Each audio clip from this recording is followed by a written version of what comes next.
Hello Guardians family, my name is Justin Meissner. If I'm a new face to you, that's because I joined the school last semester towards the very end, and I took over some classes and will be continuing to do classes in my area of expertise. I'm a storyteller with an emphasis in Paladin as well. My background is I'm a fitness coach. I focus on the biomechanics of locomotion. So basically I take the human anatomy and break it down into how the body functions so that we can better understand how our body is supposed to move and how to best move our body without getting injured. So think parkour, ninja warrior, anything that would involve the natural function of our body. I'm not really interested in lifting up a barbell, but I think everybody should be able to lift up a hay bale, an atlas stone, and be ready to move something if they need to. I also have a master's degree in oral literature, specifically in Celtic studies. So this trimester we'll be focusing with our classes on the Vikings and the Celts when we are focusing on literature and history. We'll also do a little bit of focus on movement patterns and running, jumping, maybe some more parkour style stuff depending on what we have time for, and of course weather permitting. The Viking and Celtic studies will be focusing on the Viking sagas. When we're doing our Viking study, we're going to learn how the Viking culture worked by reading through one of the most well-known Viking sagas called Njal Saga, or Burning Njal. It is a really great way to show history because the story itself is fictional, but it's written around the cultural events of the Icelanders in the early 13th century. This is why I like sagas, because they are historical, they are fictional, they are also oral stories, meaning that they were probably spoken before they were written down, although the Icelanders are well known for their ability to write and maintain stories in written form more so than a lot of other cultures. We'll be focusing on Njal Saga, and then using that to learn a bit more about the government system and the way ancient cultures were built and the way they ran, essentially. We'll then take that and create our own Viking culture based off of those things. That might even include us being able to build a traditional Viking hut that would have been common for the commoners of the Viking Age. Again, weather permitting and material permitting, but I'd like us to be able to do that. We'll also study runology, so basically how the Vikings wrote in runes. We'll use that to have the students create their own runes and potentially write in their own runes as well. And then, of course, using the stylistic nature of Viking sagas, the students will be able to create their own story up until them now. They can do that by writing it down, by reciting it orally, but ultimately they should have some type of piece that they can perform or show in writing and speak through.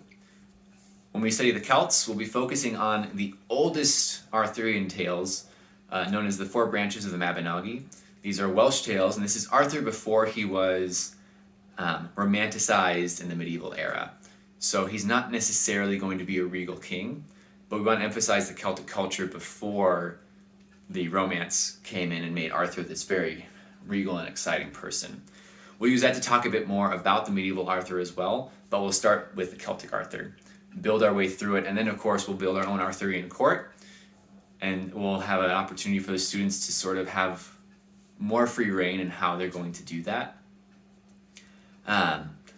And then ultimately we'll do the same thing that we did with Viking culture. We'll focus on creating the way the Celts made oral stories is very different, and they'll have an opportunity to create an oral story that's completely fictional, but based on the ability to have it recited or spoken or memorized and told.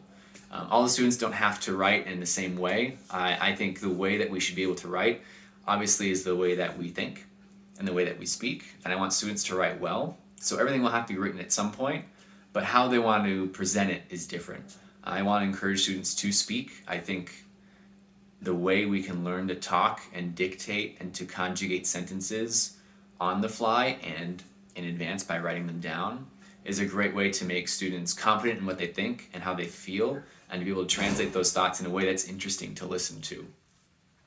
We'll also spend some time on some movement mechanics. These will be pretty basic things. I believe that every human should be able to fall gracefully. Ultimately, falling isn't an ideal thing, but if I were to fall for something high, to trip and fall downstairs, to crash my bike and to fly over my handlebars, my first reaction shouldn't be to plant my hands in front of me, but it should be able to catch myself in a roll. This roll is popular in parkour and a lot of movement styles that are out there, even in gymnastics. And it's a really great way to talk about physics and science because you can take all the force that's coming down and translate almost 90% of that force this way, which means the fall to the ground almost doesn't feel like a fall at all. It takes time, it takes practice. We probably won't be doing that until it gets a little bit warmer. Obviously, I don't want your kids rolling around in mud, at least not in my class. And then we'll also focus on other ways that we can utilize balance in our body position to maximize how we do things: running, jumping, climbing. Ultimately, I will want to start moving that more and more into some physical education classes once we have the ground thawed, so I can start building some cool natural jungle gym or playground-esque materials. That's my summary of what we're going to be doing. I keep it pretty light because I'm pretty open to how the students think and where they're going to go.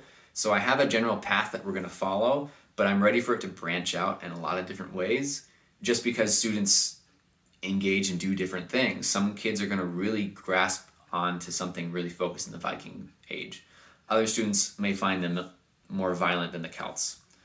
It just depends on the student. I want to make sure that while we're doing our learning and learning how to write and learning history, that we're keeping everything into the path that the students want to follow. So ultimately, we'll still hit all those big bullet points that I mentioned. How we'll hit them will be a bit different depending on the class and depending on the students.